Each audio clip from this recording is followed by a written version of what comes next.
Partisë Demokratike ndaj punonjësve të policisë shtetit. Unë, jo në studion tuaj, por në studio tjera televizive, para rreth 1 muaj e gjysmë, kam paralajmëruar publikisht dhe rrithem sot në Ora News, tentativën e Edi Ramës dhe të kësaj mazhorance dhe të Ilir Prodës, ushtarit të bandës Troplimve, për të inskenuar një atmosferë në cilën infiltrohen të mitur, futen të mitur dhe paraqitet një situatë dhe në selit diplomatike, duke nisur nga ambasada e Shtetit Bashkuar të Amerikës dhe tjerat, sikur janë pajtuar të mitur nga anë e Partisë Demokratike për të hedhur molotov dhe për të ushtruar dhunë ndaj policisë shtetit.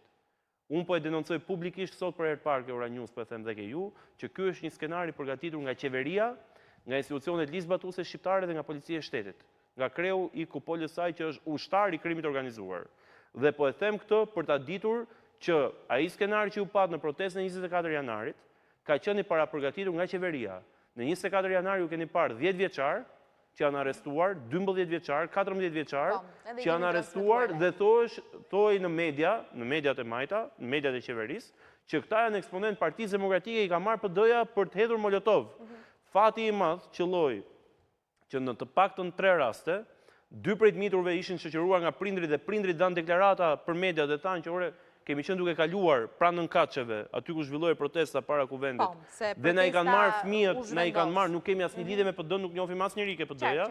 Kemi qenë në rrugë tonë dhe rasti i tretë ka qenë në rast ekzemplar i denoncuar publikisht nga një gazetar, ku një i mitur tregonte se si kishte qenë duke kaluar rrugën tek Nënkaçet, e kishin marrë forcërisht civil të veshur pa uniform për ta shoqëruar për akte dhune dhe ndërkohë thonte unë jam socialist, vi nga Partia Socialiste, babai im është themeluesi i Partisë Socialiste në Puk, nuk kam asnjë lidhje me PD-n. Dhe këto paraqiten si të dhëna nëpër ambasada, nëpër kancelarit tuaja, sikur këto janë të nxitur nga PD-ja për të ushtruar dhunë. E njëjta histori, Katerina, se ju jeni edhe një femër dhe kam shumë respekt për femrat dhe për gratë, historia Griseldës, që po ta mbani mend vitin 2011 Erion Velia e mbushi gjithë kancelarit botërore, shpinë e bardhë deri aty çoi email dhe çdo partner ndërkombëtar që maskat, edhe atëherë për maska flitej, imagjinare, të Partisë Demokratike dhe të Saliut i çan barkun Griseldës Shazan në Kavaj, bashortes Elvis Roshit atëherë, për të goditur Elvis Roshin që të mos fitonte bashkinë. Një skenar që i kishin krijuar në kokën e tyre, idenë për një serial Netflixi apo për roman, për thriller, po që nuk ka asnjë lidhje me realitetin. Dhe këto janë produkti propagandës së kësaj mazhorance dhe kësaj qeverie. Zoti Kolliçi mendon që situata të tilla, sepse unë thash edhe në fillim, pra protestat do të vazhdojnë. E radhës është lajmëruar në datën 20 apo jo.